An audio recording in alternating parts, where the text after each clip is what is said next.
A millionaire stops to help a crying little boy on the roadside, but just as he opens the car door, the boy screams something that changes his life forever.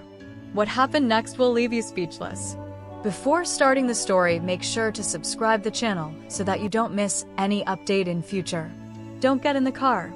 The little boy was screaming like his life depended on it, eyes wide, voice cracking, his tiny fists pounding on the hood of the black SUV. The millionaire froze.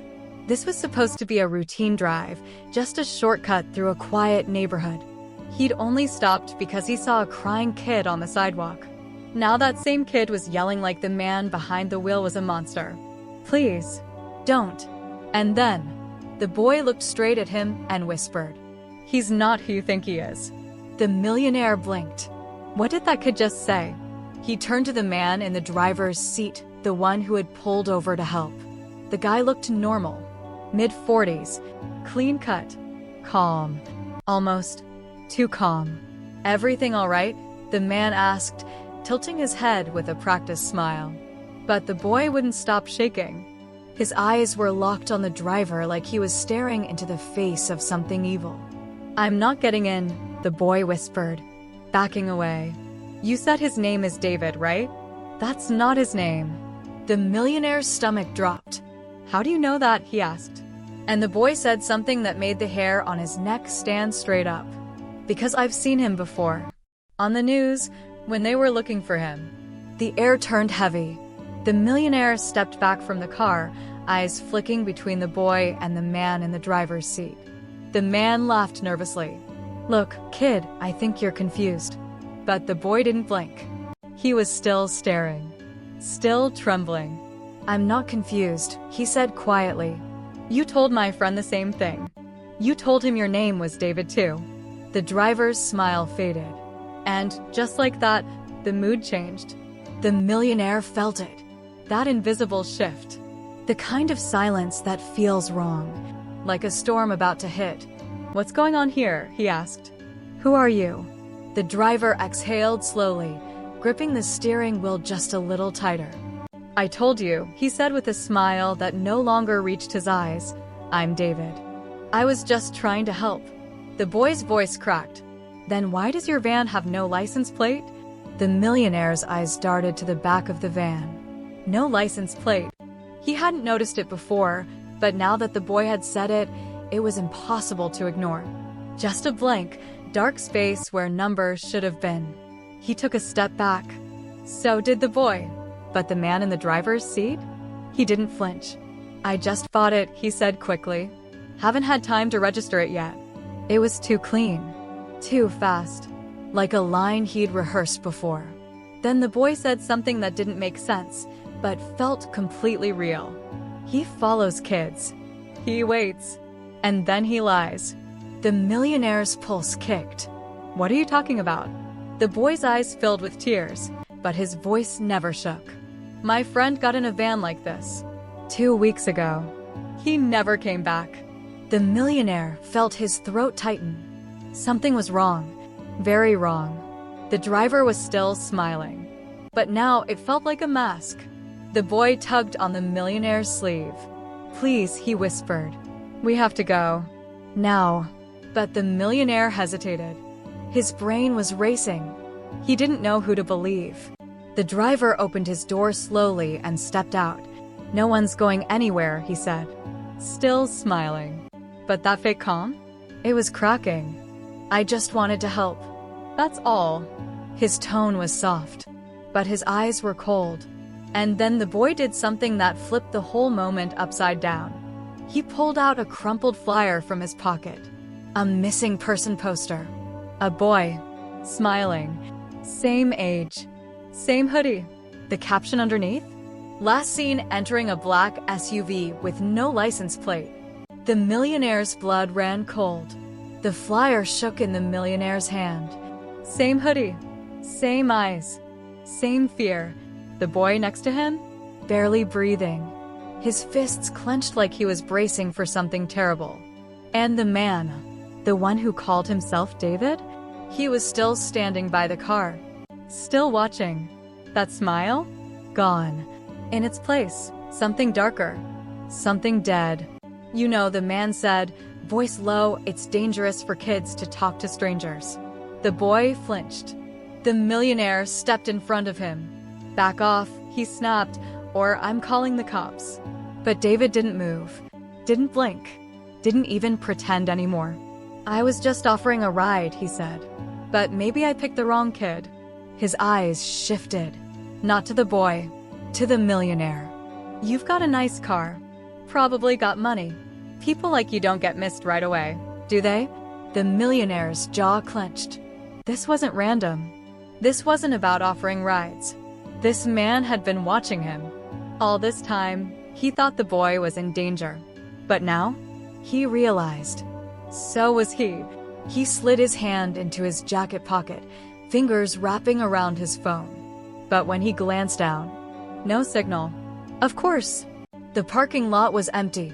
The security cameras? Probably fake. The silence? Louder than ever. David took a step forward. Just one, but it said everything. You should have just walked away, he murmured. And then, a sound. From behind the van.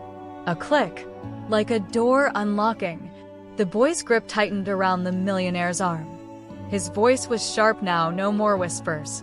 He's not alone. The millionaire's pulse was hammering. He turned slowly, eyes scanning the edge of the van. That shadow. It moved.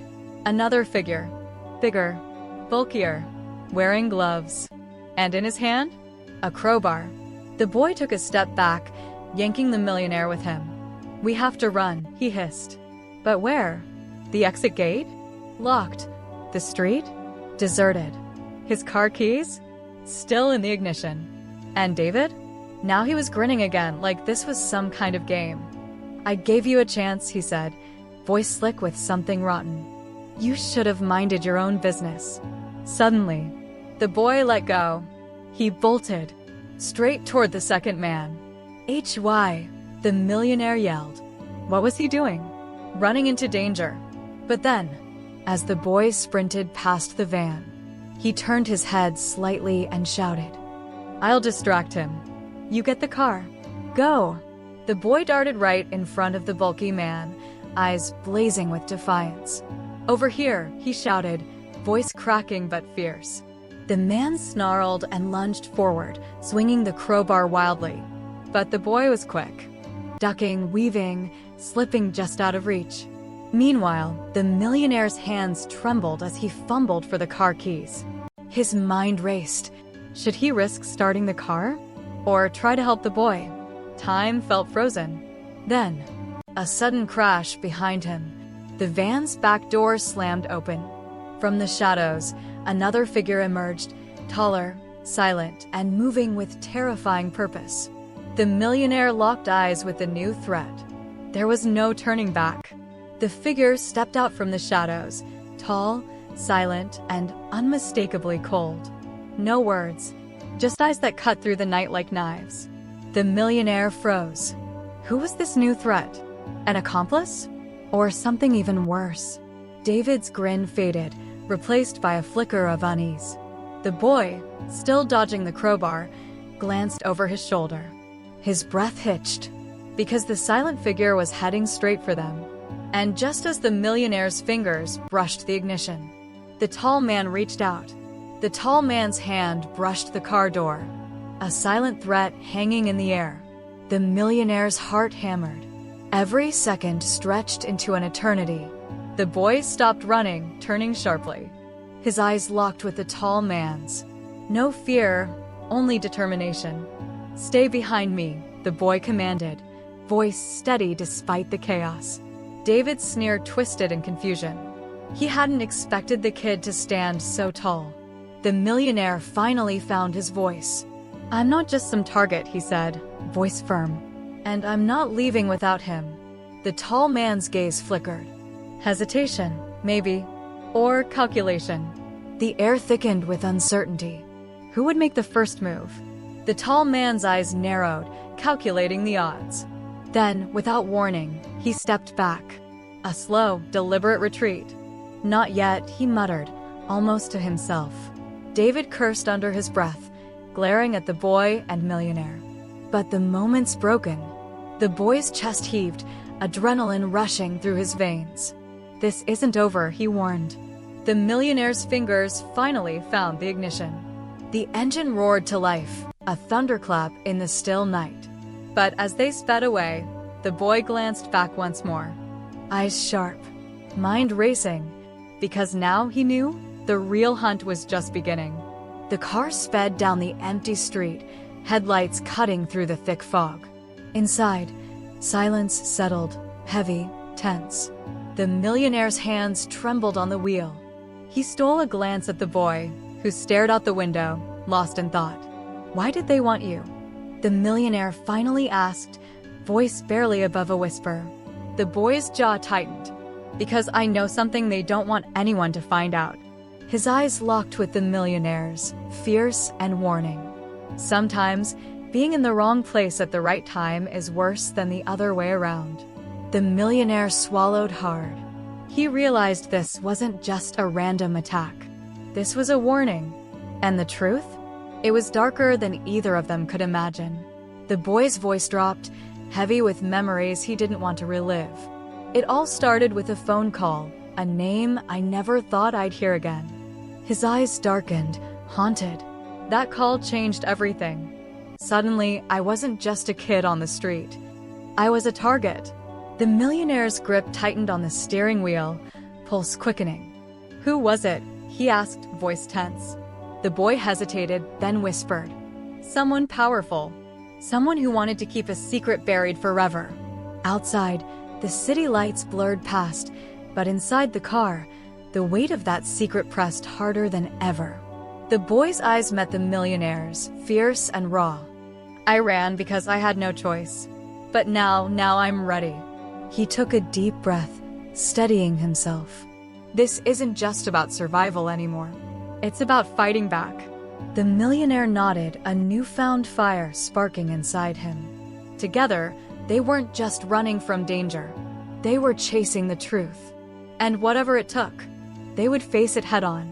Because some secrets refuse to stay buried. And some battles are worth every risk.